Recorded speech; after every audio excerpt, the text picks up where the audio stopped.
Once again, we back. Sir William L here. Sartorial King. And this is Caviar Conversation. We offer breakfast champagne, offer breakfast champagne, offer breakfast champagne, offer breakfast champagne, offer breakfast champagne, bubble bath. What's up, my brother? How you today? I'm blessed, man. I can't complain. Neither can I, man. Neither can I. Came off a good week last week. What a week, man. What an interview last week, right? Yeah, Lamar man. on there. Man. He gave us a wealth of knowledge about the wine and the grapes, and he leveled us up last week, man. I know everything about wine now. I know some major jewels, bro. Major jewels. And I think for what I see, people really was feeling him last week too, man. The response that I got was crazy. Yeah. We found a new brother too. That's another thing. Come on, man. That's what it's about. Yeah. How was your weekend, bro? My weekend was good, man. I can't complain. I just chilled. You know what I mean? Did little things in the crib. Besides that, it was good. I can't complain. Went out on Saturday. Yeah, with the fam. My lady and her family went and had some crabs.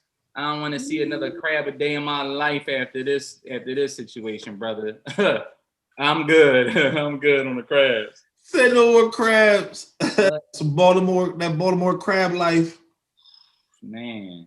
I feel like crabs are always it takes a special person for that, because people don't work to crack crabs. They want just the crab meat, but they don't want to. Yeah, I put the work in. Yeah. You gotta work in. Trust me, I know. How about you over the weekend? It was good, man. I did some rooftop dining. Okay. Okay. Did a rum tasting. Did a rum tasting that went all the way left. That's a whole other story. It went left? Yo, New York is out of hand right now. I'm just telling you right now. They opened up the restaurants. Some people not following the rules. I'm just telling you. Still? Not following the rules. I ain't gonna say the restaurant, but some people ain't following the rules, man. They went right back to where they were before. What? But I had a ball, had a great time. Okay. Definitely monitoring those symptoms to make sure. As you should. I don't get sick like that, so I'm not even sweating it. But at the end of the day, always get tested, so I'm good. But it was mainly on the All-Star game Sunday. Yeah, right. Yeah, it's just really different to see the All-Star weekend, not really in a weekend, all in one night. Condensed into one night is crazy. Condensed into one night. And I almost feel like Adam Silver might go just to that. You think so? Let's do one night. We can fit it all in one night. Why are we doing Saturday and Sunday? You think so? You think that might be the direction they go now?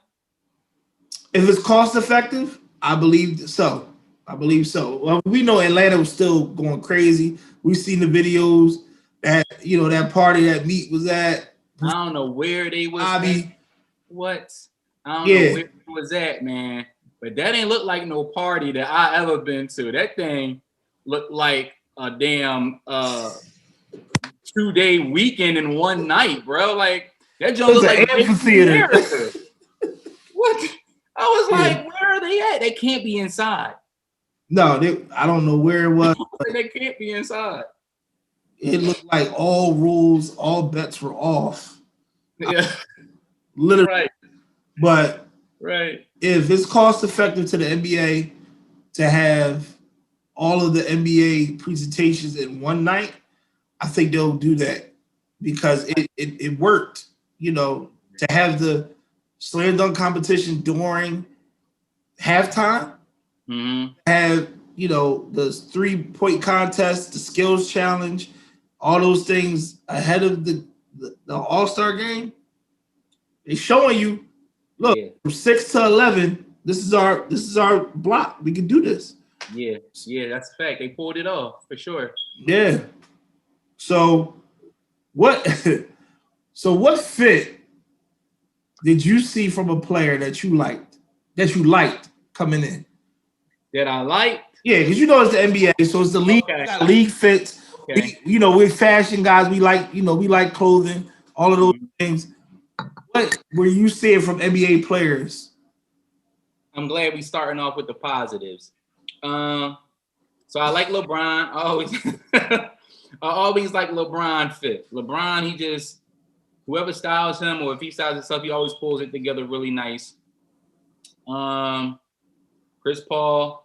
Shout out to Chris Paul for the whole HBCU. Oh yeah, on the jacket that was fire. Yes. Yeah, Killed man. I was feeling those two. Yeah. Shout out to my alma mater, Lincoln University, because he definitely had it on the right bottom side of his jacket. Okay. You with the lion. I don't even concern myself with Missouri, Lincoln University, Missouri, whatever it is. They copy. They don't even mean nothing to me. They don't mean nothing to the legacy ever. Right. And, probably saying something wrong, but either way, they're not the first. They swagger jack to me. Period. I could see that. But shout out to all the HBCUs that he had on his coat and his jacket, and I'm just glad that we are shining in a light and being known for what we are, and we build prolific leaders. We build people that are forward moving, forward thinking, and I love the fact that he understands that, and not even him going to HBCU because he went to Wake Forest, but him being from North Carolina and knowing what HBCUs have birthed into this nation, I commend Chris Paul. Yeah. So now that we figured out what we do like, what fit were you not feeling? Ooh. All right. I wasn't feeling Steph's. Me either. Me either. What was he name wise, he had the names. He had the YSL varsity jacket on. Yeah. I don't know what even had. I don't even know what shirt he had on under that. The Graham and say that he had H&M pants on because they had a little shimmer on it, a little shine on it. I'm pretty sure they were H&M, but either way, look the way they fit. And then they weren't tapered. They were kind of like straight leg. So he had like dad pants on. Like dad pants. That's how I know you, my bro, because you understand. So, and he had on with Chelsea boots. Now, I love a good Chelsea boot, but I like a Chelsea boot first of all, I'm 6'3". I know he's tall, but he's not short either, but he's a guard, but it looks funny on him. His Chelsea boots, he didn't look like he really enjoyed wearing. He looked like he was ashamed of himself when he walked down there. He looked, honestly, bro, and I'm not even ragging on Steph right now, but when you look confident, you feel confident, right? Yeah. Yes. He looked like he felt like he was ashamed of his whole outfit. Like, I just want y'all to take these pictures so I can get in the locker room and put my real outfit on, which is my basketball clothes. My basketball. He looked hard. He might as well just put a Under Armour outfit on to walk down. Oh, man.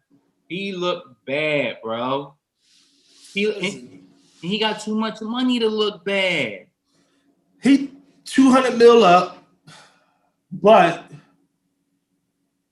the way I feel about Steph Curry is I feel like he dresses like the youth pastor who really, he want to build a rapport with the youth. So he said, you know what? Let me wear this, and they'll say, "Oh my God, oh you killing it, pastor such and such." Let me wear something that y'all can relate to. Something y'all can relate to. No. And just as I said before, I always feel like pastors fit outside of the church are always trash. They can wear a suit. They can't wear anything that is relevant of the time and the era that it is in. So, I was just hold on. I'm just saying this, and I ain't gonna say the name of this pastor. Y'all think you about to say the same name? I ain't gonna say the name of this pastor, but he's the pastor of one of the biggest churches in Philly. And in Philly? Oh, okay. Philly. I don't know. And when I was a young boy, and they had like the church picnic, and he came. This when Tommy was hot. He wore Tommy from head to toe, though. He wore Tommy hat, shirt, socks, Slippers, shorts, everything. And he really came through like, yeah, I'm really killing it. yo. I'm like, not even just me, everybody kind of like exactly what we thought. Like, Bad look. bread does not, you just bought the whole fit. Yo, you know who? I'm gonna say his name, bro, because it really bothers me when I see it. I can't say his name. I can't say his name because I'm gonna say a different passer. He's not even in Philadelphia. Who? Pastor Bishop T.D. Jakes is one of the worst pastors. Oh my goodness gracious! Yo. His Jones is horrible, bro. I'm sorry. First of all, he don't. I'm sorry, man. Listen, and I love Bishop. If he ever see this, I'm gonna just tell you right now, because I'm never gonna lie to you, bro. TD Jakes, I'm gonna tell you this right now. Literally, you kill the platform you were on. But I'm telling you right now, literally, he wears these tight polo shirts that don't go with his form. And hold on, you know what? I'm gonna give him a pass. I'm gonna give him a pass because he's not from Texas, but he in Texas now. He from West Virginia. Yeah, exactly. My family from West Virginia. In the same part though, he from the sticks. Yo, and I'm just like, if you got like money is not an option right now for that man. So there's nobody that can lead you in the right way. Nobody. I've seen some of these like articles that he's posted or people that put him in, and he put his young fit on, and I was, man. I ain't gonna hold my homies. We talk about it in the chat. We were like, yo, like you may be in tune with everything, but that's not your bag at all. Bishop T.D. Jakes has too many kids that's still current in the mix that know better, yo. His daughter. No. I want her to call him like, yo, Pop, that's not what's up. I just want her to say, Dad, I don't think the Lord wanted you to wear this outfit for this interview today. He did not ordain that fit for you. Oh, no. You did not bless your closet this morning for that outfit. Dad, please. Yo, man. It's all right. TD, you know what? Again, man, I love him. All right. His bag all the way, so it don't even matter. Hey, either way. You know what? And this is going to be my last comment on that, but it reminds me when you got these big dudes that wear these small clothes, bro. Like I wear a 34. If you are 52, don't try to squeeze your thick ass into no jeans that I should be wearing. Yeah, like Rod Wave. Yo, if I see one more Nike tech suit, a dude wearing that joint and it's tight as hell, bro. You first of all, you gotta be. You don't have to be fit for the Nike tech suit, but if you know that you can't wear it to the point where you can see all of your contour, don't buy it like that, though. Yo, man, this boy was in the jewelry store and he put this watch on, and I swear to God, this watch looked like a thin ass rubber band on his wrist, bro. And I'm looking at. It was a Rolex. It was a Rolex. Yes. I'm looking at this boy like ain't none of his friends going to him, bro. You need some more links in this joint. Nah, because they're yes guys. They're yes men. They're not gonna tell them. Yo. Yeah, you know your shirt too small. What's wrong with the fit? They will never. Yeah. They'll be like, oh, you killing it. No, give me that criticism. That way, even if it's like obscure, tell me so that at least I know you 100 with it. And it's not because people sometimes feel like you hating. It's not hating. It's how you deliver it. Yo, right. I would just trade them out, put those on. Trade them out. Yeah, it ain't gotta be known to everybody else. Hey, yo, you my bro. Yo, those kicks right there don't go with that. Yo, go put those on.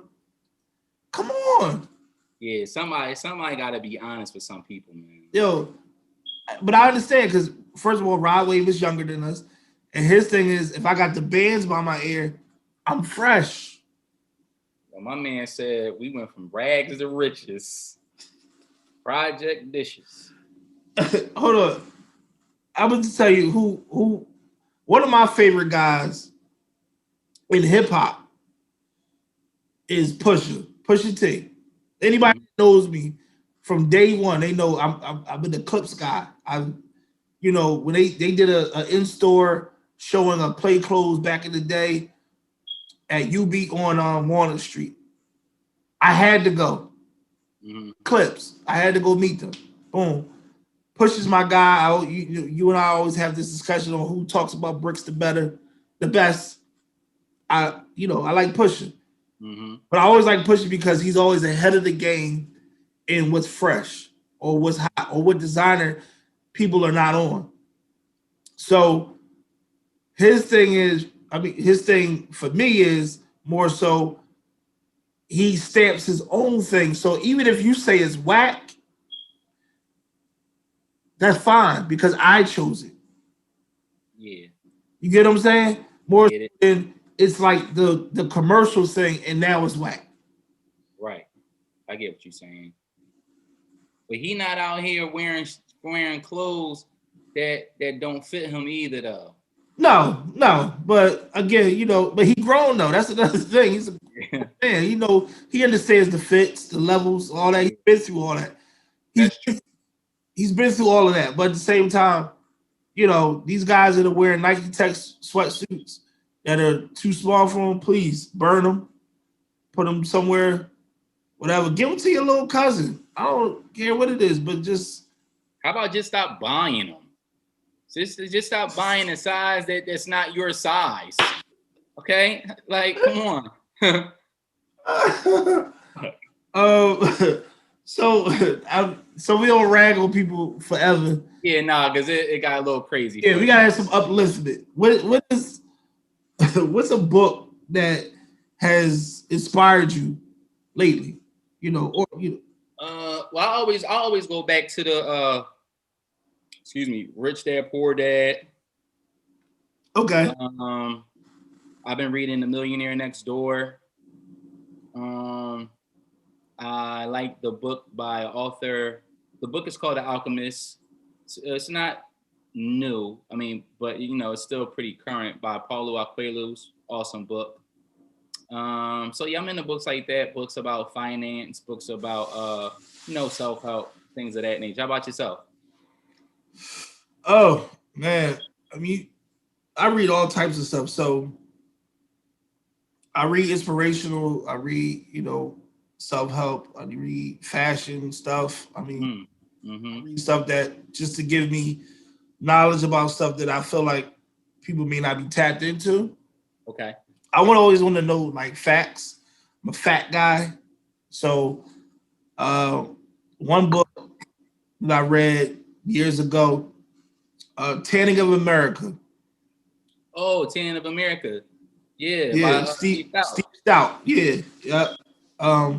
People, it's one of my favorite books, not just because one, I'm just letting everybody know it's an easy read, but at the same time, it really gets to the brass tacks of what the culture is and how it crosses racial lines, things that people do in other races that, mirror our music, mirror what we think is hot. We drive the dollar. People don't understand that too. We drive the economic dollar. Even if we are not the people that are the purveyors of the money, we drive it because of what we do in our movements. And the whole movement now is for us to try to keep that within our communities, within our, racial divide, is trying to keep that money within here because everybody else is making money off of it. And, this, the Gucci thing. Man. The Gucci versus was it? I'm not Gucci versus. It was Philly versus everybody, Philly. produced by Gucci, and I didn't really understand that. And a friend of mine, he reached out to me. And he was like, because I put a post up like, yo, I can't understand how this culture appropriation keeps happening so much, and and Gucci's always doing something, and it's crazy because just before that post, maybe like last week, I put up these nice Gucci loafers, and I had to take it down when I seen that post because I was like, yo, this is ridiculous. Like, so we have Philly versus everybody, and the shirt was selling for $390, and when I went on the website, it was sold out. Yeah, that's crack. I'll be honest, that's trash. Come on, man. I'm not. Listen. And I'm not. There's no shot to anyone when I say this, but I mean, outside of like the old school Gucci kicks back in the day, I've never really been a fan of Gucci, and I'm being real. Like I never really felt like they stood out to me as a unique brand. I feel like yes, because it's a brand and it's high end and it costs people on it, but I always felt like it was corny to me, and people that buy it, sometimes I'm like, yo, just you can really put your money into another brand or whatever that is worth it, or not only that, that will be solidified later on. And I mean this to say this in terms of there won't be any scandals across it. We already seen a scandal with Gucci before, and that's the reason why they got a whole appropriation. Like, what is it? What's the name of that? They got a board now in terms of cultural appropriation. So next thing you know, Dapper Dan comes on because they want to get in good graces. They've been playing, the whole industry been playing Dapper Dan for years, but now they want to bring him on as a part of the brand and have his own atelier in Harlem. Yeah, but if I want to keep it real, that doesn't even make up even a fraction of what they bring in. Yeah. You get what I'm saying? Yeah, for sure. Look, I know it's kind of like a just do type of situation. Oh, we've been doing this for years. I know Steve Stout is the one that kind of bridged that deal. And I'm not taking anything away from his work because I still respect Steve Stout as an executive and the things that he brings to the forefront. But at the same time, is a fraction of what they earn. So they can say, oh, Dapper, we'll give you a store in Harlem. Boom. Yeah, we can give you that. You'll have your own atelier. You can do your own custom work. Fine. Yeah. And it's only also because the guy who's the director now is a fan of street fashion. Right. And that's why you got like brands like Louis Vuitton really catching on to that Virgil wave now, because honestly, like, don't get me wrong, Louis Vuitton has always been a household name, right? Mm-hmm. But Louis Vuitton ain't really start popping for the culture until they brought in Virgil. And now he got the air. He got the streets. Yeah. He got the streets and he got the credibility to back it up.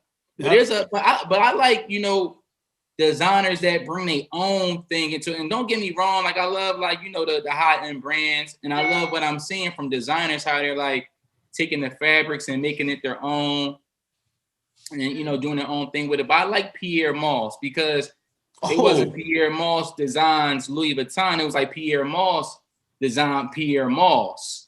I like Ruigi because it wasn't like Ruigi went into a house. He made his own brand and took it to another level. Yeah. You know what I mean? So it's definitely... He carved his own niche out. Yeah, he carved his own niche.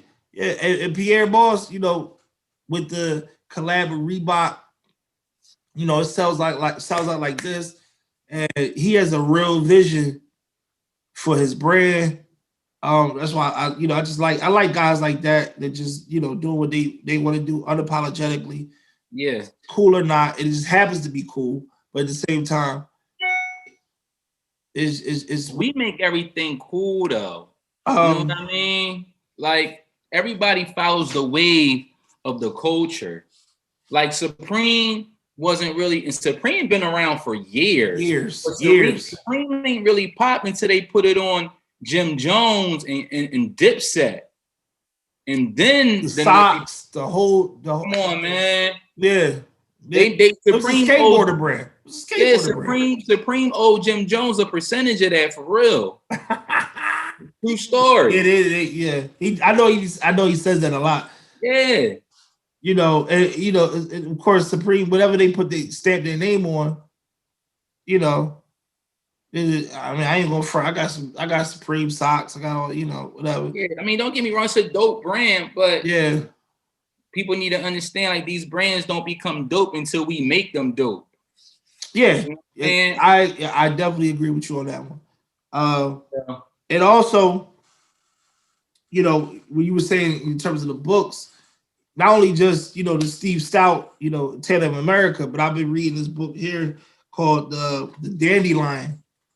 Okay. Oh, that's a dope cover. Yeah. Oh, yeah. It's a book that highlights just how Black fashion has interrupted everything. We take it over. How brands take from what our aesthetic is, everything. And it also highlights the designers and also stylists that are of our color that are killing the game. Rachel Johnson, who styles, she styled Amari Stoudemire, she styled LeBron, Victor Cruz, so many different people. She fly. If I ever met her, I'll tell you right now, it's like I would have so many questions. We already know about June Ambrose, who styled the whole, No Way Out tour. Yeah. Diddy. And she's the only consistent stylist for Jay-Z. Jay-Z said he will never do a video without her or shoot without her. She has a consistent job. Even if no one else hires her, Jay-Z will always never do a shoot or a video without June Ambrose. Yeah. I dig it. I like Savage. Oh, Savage is Savage is ill. We talked about that too. With he did push his pieces out in Savage is ill. He just did a piece. Savile Row Train. Yeah. Of course, Groovy Lou, who did shout out to Groovy Lou. Groovy Lou, who did Biggie, Diddy. He do all. So many different people that are just like bridging the gap of what we think is fashionable, but also what it also comes from our culture. I also want people to, when they see this video, to also know like what you think is hot is hot. Like make it yours. Like don't make it what somebody else tells you to make it. Make it yours. Right. That's the whole point. And swag it out till there's no more. Like literally. I want to build a mentality of people that trailblaze. And I will always say that trailblazing is essential. If you don't do that, you're not going to be behind what you do. Yeah. Yeah, it's not gonna come off authentic. But I definitely encourage everybody to go get this book. Yeah, I'm gonna get that book. I'm gonna check it out. Go get this book. It's on Amazon. You can go get it, good price. Oh, my man Ouija Theodore from Brooklyn Circus. Again, I know you're talking about. Yeah, Haitian born. My man Hakeem that I went to high school with. He used to work for them as well. Fresh out of Hampton, he worked at Brooklyn Circus.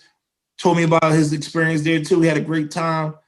And Brooklyn Circus is now in Tokyo, in San Francisco, made moves. And on top of that, Ouija got a deal with American Express. Where? Yeah, and he said he failed 2 businesses before Brooklyn Circus popped off. He failed. That just goes to show never give up, man. Never give up. It's going to click eventually. Yeah, it's real, and I like guys like that, especially they give you the wealth of their wisdom, but also tell you their failures, so that way you don't. People always feel like they're gonna pop as soon as out the gate. It's not gonna happen. Yeah, not at all, man. It's working. It's a lot of time and a lot of A lot of hours you gotta put in before it starts popping, before you even see it. Speaking of that, you know, since we talk about like work and putting work in, what's the worst job you ever had? The worst job, the worst job I've ever had was being a behavior specialist / TSS for Snap.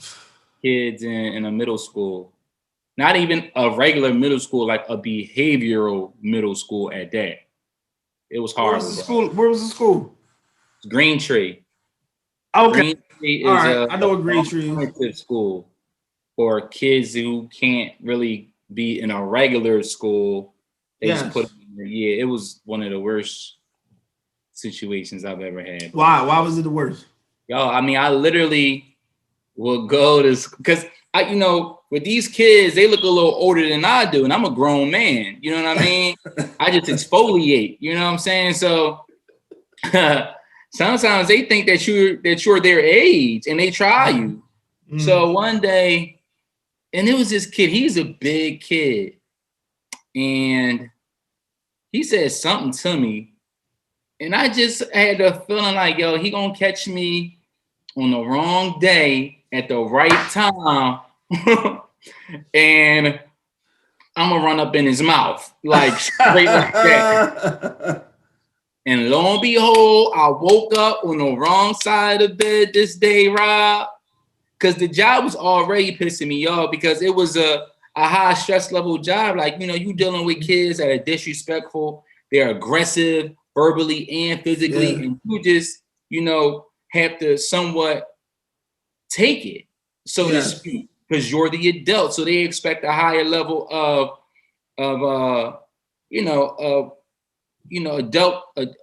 adultism. That's not even a word, but they expect a high level adultism. We use it now. Adultism.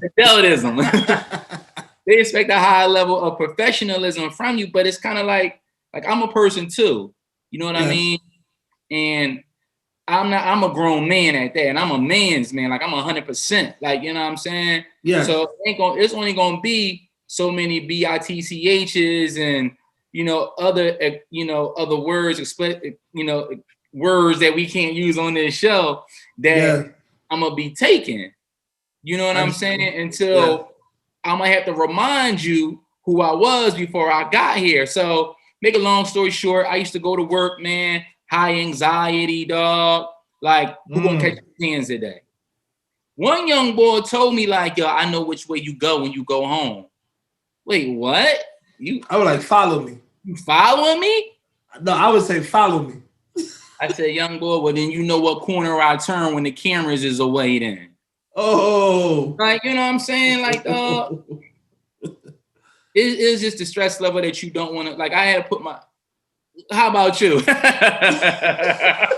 I was about to. He's like, yo, I'm about to get my bag. In a little bit. No, I mean, I have done that work too. I've done, TSS. I've done that too. I think just about everybody in Philly has done that at one point in time. At one point, college, just to make it to the next thing. Yeah. But I think more so for me was I worked at a meat market on a Rising Sun, Wilson's Meats. I know exactly what you're talking about. You know the place in the plaza. In the plaza, right? So yeah. There's a Little Caesar on the other side. There's a store. There's this. Oh my God! I know I'm getting off the subject, but there was this one girl that worked in the hair store next to me. She down ATL now, tatted up, crazy. She got her own store. I can't remember her name, but I know everybody was coming to get their hair from her in Philly. It had to. The parking lot would be packed. But either way, occasionally she come and get a lemonade. This was back when I wasn't saying much. I was like, "Ooh, let's give it a head." Like, it was good, But either way, she probably like, this is nut. But I walked in there for a summer job, and the summer's hot. I didn't want to work anywhere else hot, so I know this place is gonna be air conditioned.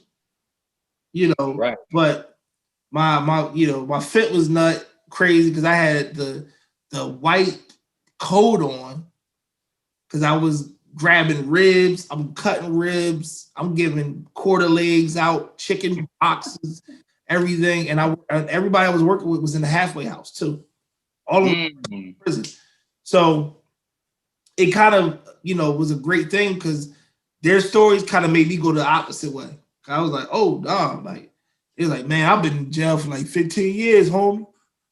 And I was like, what? For what? And they tell me, I was like, oh, okay, cool. But I'm gonna do this, I'm gonna do it right. Literally. Yeah, hell yeah.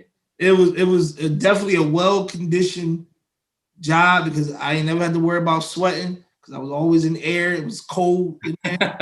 But I always tell people this: people want these luxurious positions now, and they want stuff right away.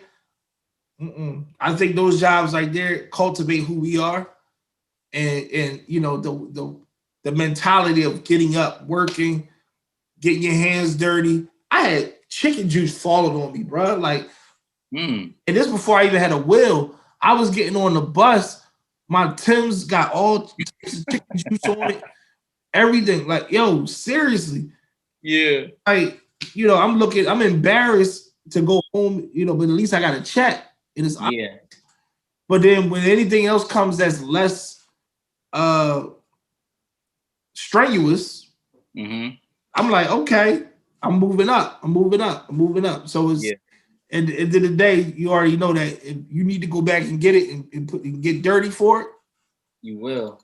I think those type of jobs, they build character.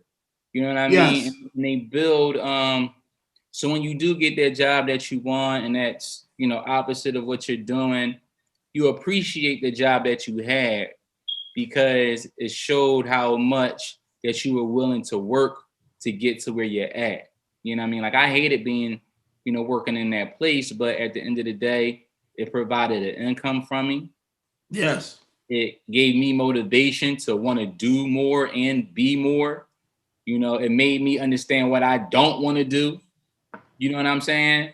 Yeah. So I think those type of jobs, definitely build character and grit.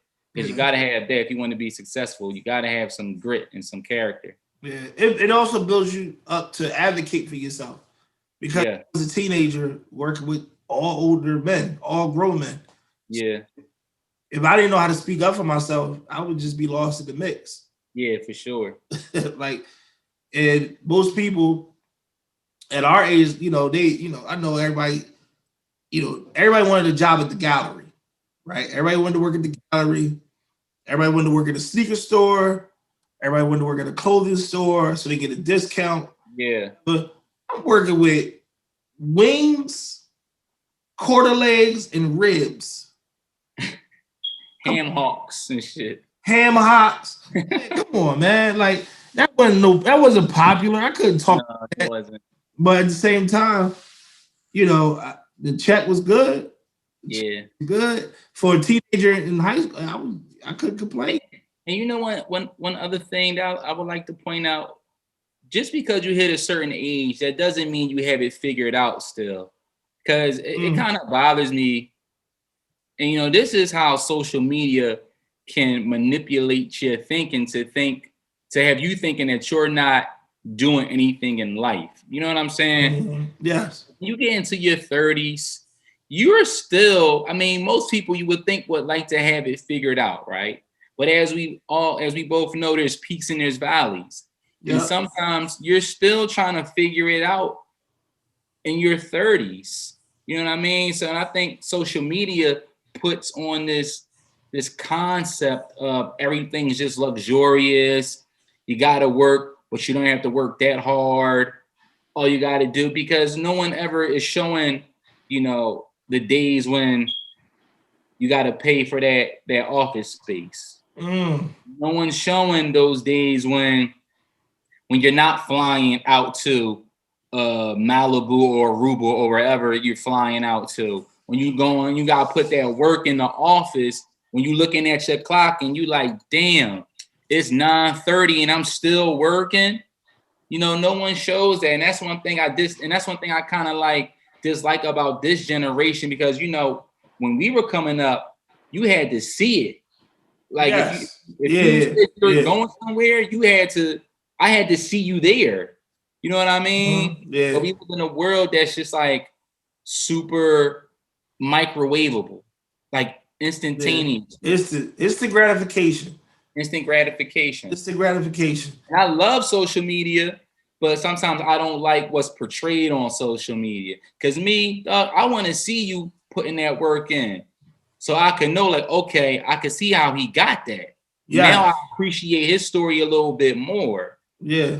You know what I mean? Like, everybody ain't on no island every day, man. Yeah. And I think the growth comes in seeing the struggle. Seeing the struggle, because if we don't see the struggle, then you're like, oh, so you went from here to here, and that's like that? Okay. Right. No, it's not. It doesn't run like that. It's not that. It's not realistic. Nah. And I completely understand where you're coming from with that vision, because let's just take this as an example. People want to start businesses, people want to start brands, people want to start different things, and don't know the years and the time that it takes to get to those things, the groundwork and all those things, the meetings that happen before you do things. And it's pertinent for those people to know that, because I feel like the failure rate would be lower if people knew what was expected versus going into things blindly, thinking that it was just going to happen and come to fruition without any type of pre-work. Right. So I agree with you. I have this. So I'm we all over the place here. Switching gears. Conversations. We all over the place, but we talk about what strikes us and what moves us. But I want to shake it up. I want to shake it up. Let's shake it up. All right. 7. If you can think back in your first thought, what was like the wildest party you've ever been to? Yo, I got the perfect story. This John was crazy. Yo, hold on. Yo, you went right into that joint. Bro, it wasn't even no party. It was a ski trip. Yo, remember back in the day when people used to throw ski trips for their neighborhood? Yeah. Like, it's funny how you was like, yo, I got it right.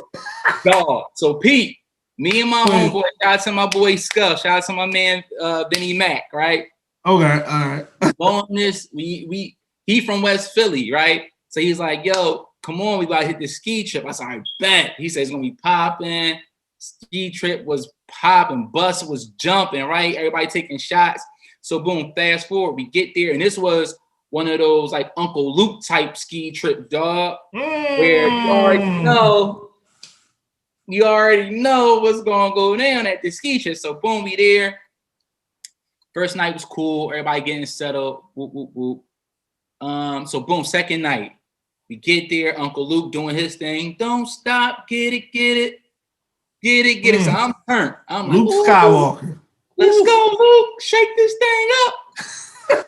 So, ski resort, boom, blackout.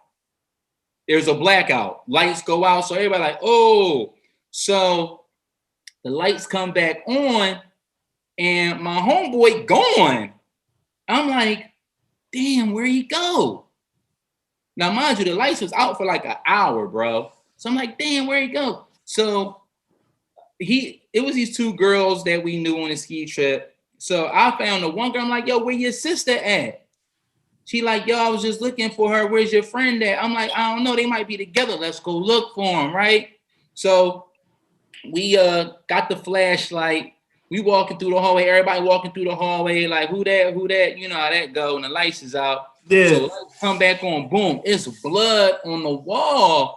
Like, so somebody was out there fighting. You know what I mean? Oh. Yo, it was crazy. And so we go to my room, and I'm like, damn, they not in here. Let's check your room, right? She like, all right, bet, let's go to the room. So she knocks, knock. No one comes to the door. Then we hear some noise in there. She like, yo, my sister in here. I think I hear your friend in here too. Cause you know what I mean? I know my homeboy voice and shit. Mm-hmm. So we going to, this man is in the jacuzzi, baby oiled up, dog. I'm looking at this brother like, are you kidding me? When I tell you this man, he a dark-skinned brother.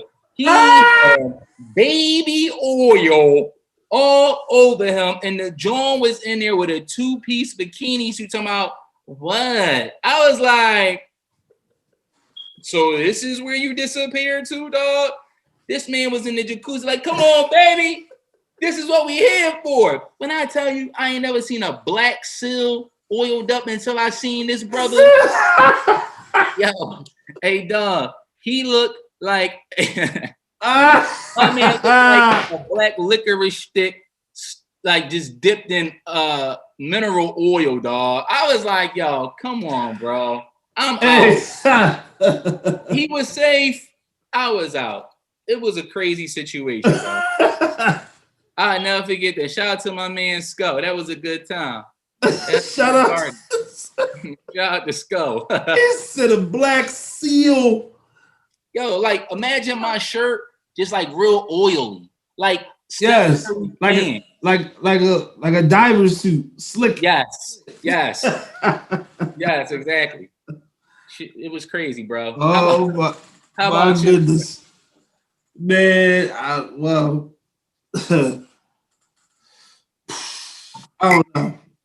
The Lord has like I don't know why I would put it on the Lord, but He puts me in He puts me in different places, and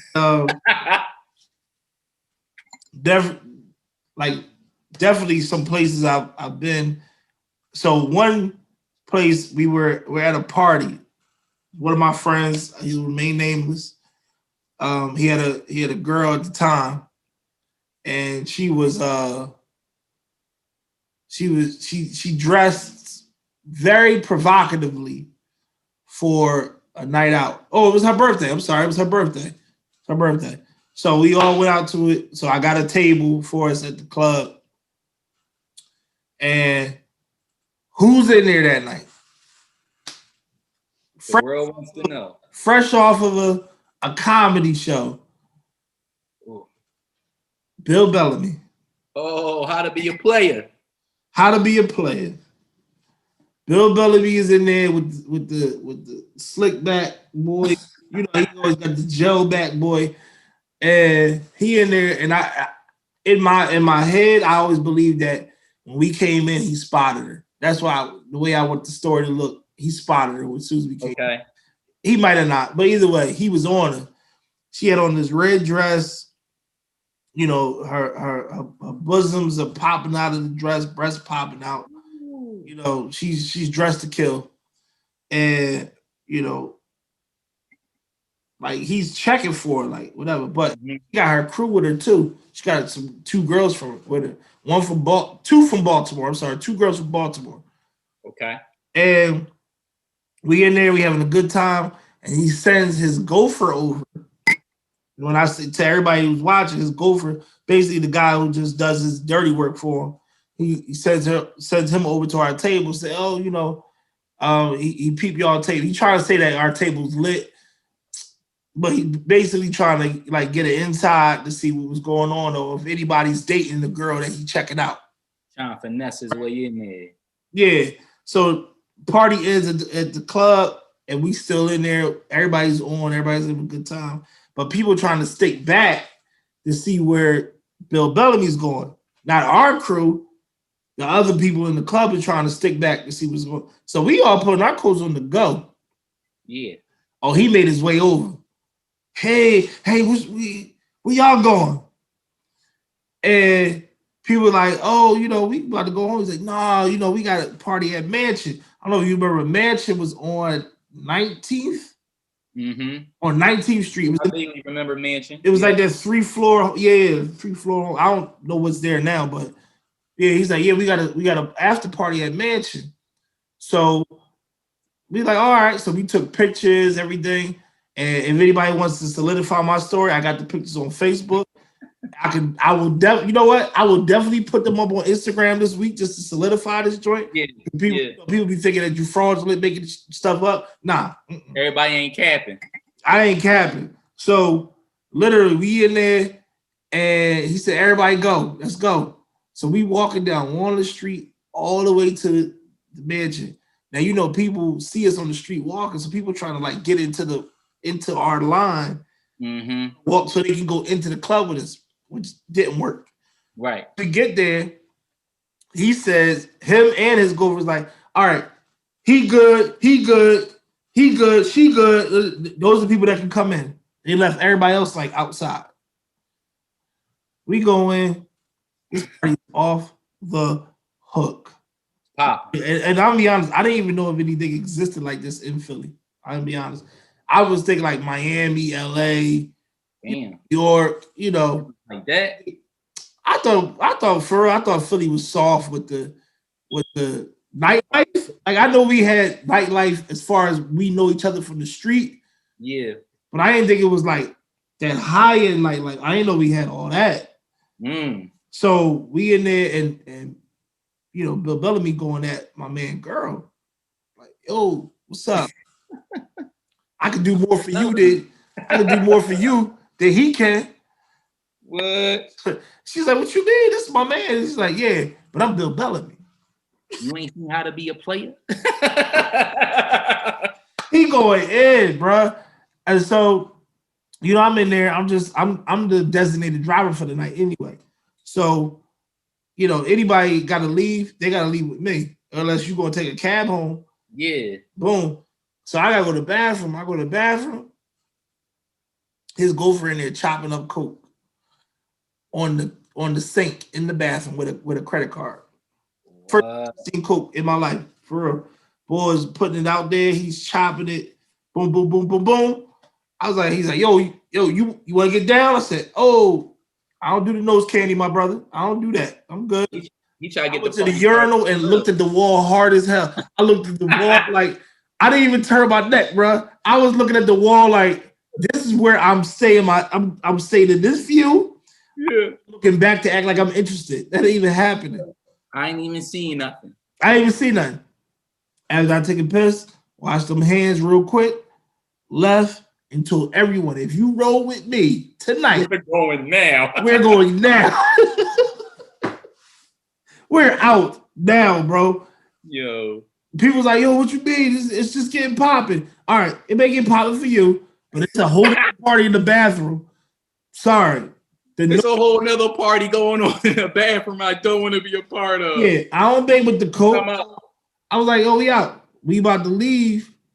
And that's when Bill Bellamy comes and grabs my man Shorty. Yeah. So where you going? Yo, I told you, I got you. You did. She's like, no, I'm going now. And he was like, what you mean? Yo, he was really determined. He was trying to get her hard. Literally. I was like, all right, okay. You got it, he was on some type. He didn't get it. She left with us.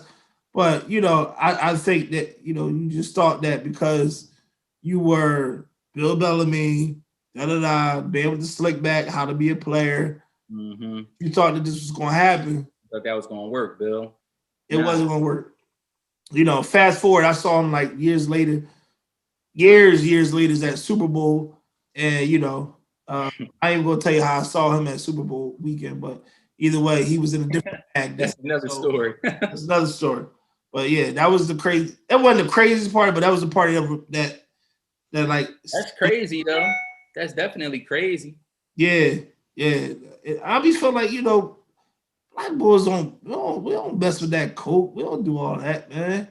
You know, people might sell it, but they ain't sniffing. They ain't snorting. We ain't doing none of that crap. Nah. Yeah. So whoever that dude was that was on his team, his payroll. Yes. Yeah, you got that. The coke cutter. You see the coke cutter? So literally, you know, it's Women's History Month. It was International Women's Day. You know, I see a lot of postings about, you know, a lot of the women that have raised us, that are in our vicinity, in our community. And, you know, I feel inspired. I know we talked about this, you know, last week with Lamar, just about who has shined a light on him, or who he feels has inspired him to do what he's doing. You know, Will, who's inspired you? I mean, it might be a cliche answer, but gotta say Mom Dukes. Gotta say mom, huh? Gotta say Mom Dukes. Moms do it all, man. Moms do it all. Still blessed to have my mother with me. But just being a friend, being a support system, being an ear, being a voice of reasoning, having work ethic, having morals and integrity, and et cetera, et cetera. The list could go on and on. I gotta say my mom. How about yourself? Well, yeah. I mean, I'm gonna add to that, but at the same time, yeah, my mom was the dopest. You know, my mom passed of sickle cell in 2001, Mm, which was heavy for me. I was in high school at the time, yeah. and I definitely thought, you know, she would live longer, but she'd actually outlived the the that disease 20 plus years more than what it was. I think the Wow. average age is like 20 something. My mom lived till she was 46. Wow.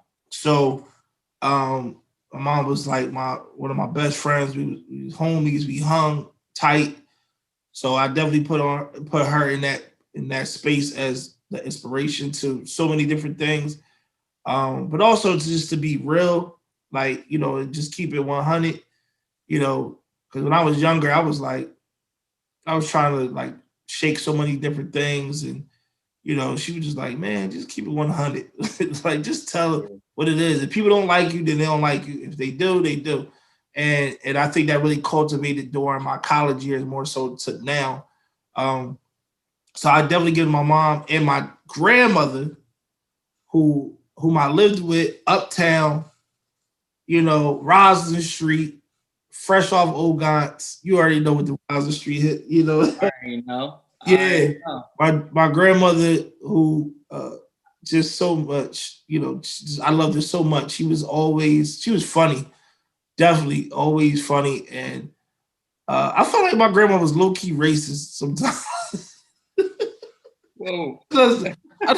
No, you know, not racist like in that, but you know, from old school, they say certain things. They got a different perspective. They got different perspectives. I'm like, yo, grandma, you can't say that. And she was like, what you mean? Yeah, you gotta grow. You gotta grow up, you know. Mm-hmm. But I love my G mom. She was definitely someone that spoke so many different things into my life, into my sister's life.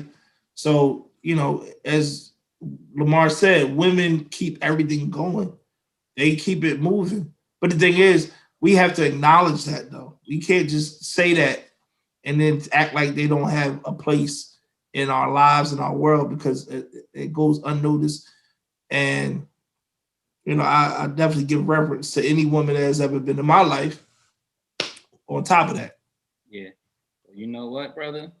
I think that's a perfect way to end the show. Caviar toast. the caviar toast. I think that's a great way to Oh, end it. so tell me something. Talk to me while I'm getting my caviar together, because I gotta get my caviar together. I mean, I'm just blessed to be doing this, man. Yeah, man. You know, it's a good time. We got some stuff coming up soon in the month of April. For sure. We got some great things coming up. We got some great things coming up that people are definitely going to see too. Like, yeah, for sure. People are definitely going to be in tune with it. Yeah, that. I'm excited, man.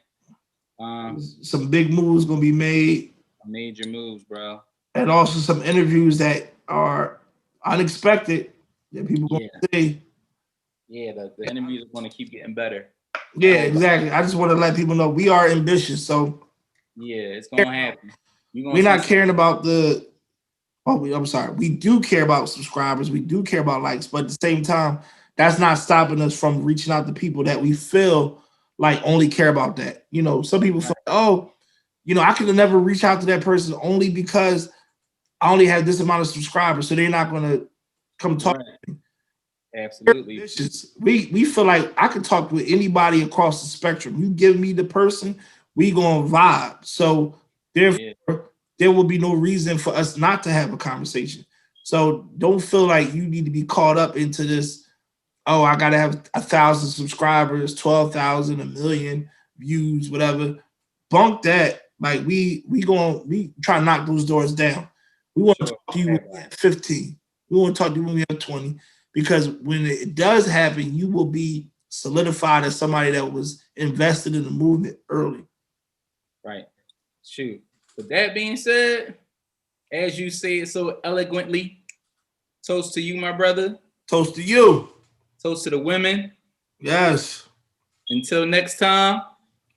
Caviar. Caviar. I ain't gonna act like I didn't do a double banger. Yo, you crazy. So, next week, same time, we're gonna have a special guest on. You'll see who the guest is when we on. How about that? You'll see the guest. You'll see the guest. Part. Hit the subscribe. Go follow. I heard somebody say, yo, hit that red thing. I was like, ooh, I don't know how that sounds.